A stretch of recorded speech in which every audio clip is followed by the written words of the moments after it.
अस्सलाम वालेकुम, बिस्मिल्लाहिर्रहमानिर्रहीम। आज मैं मसाले वाला पराठा बनाऊंगी।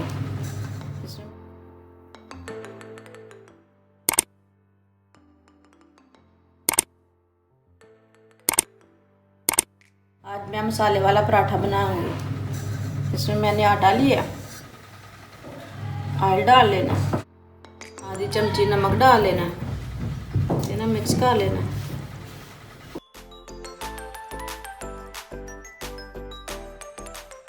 अभी हम गूंद लेते हैं इसे। बिस्मिल्लाह।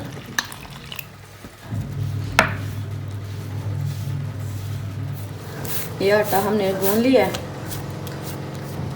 इसे 10 मिनट के लिए ढक्कन लगा देना। हम मसाला बना लेते हैं। 1 चम्मच नमक लिए, 1 चम्मच लाल मिर्च लिए, 1 चम्मच गरम मसाला लिया। तीनों चीज़ों को मिक्स कर लेना। 10 मिनट हो चुके हैं, पराठा बनाना शुरू करते हैं।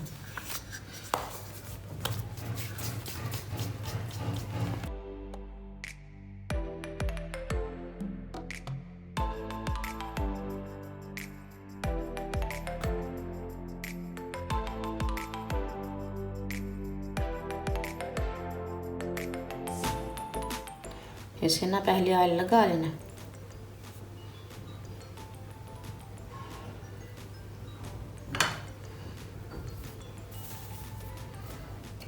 ऊपर मसाला डाल लेना। इसके ऊपर मेथी डाल लेनी। इसे ऐसे फोल्ड कर लेना।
ये हमारे पराठे बन के तैयार हो गए हैं। पसंद आया तो शेयर करना, लाइक करना। अच्छा, खुदा हाफिज़।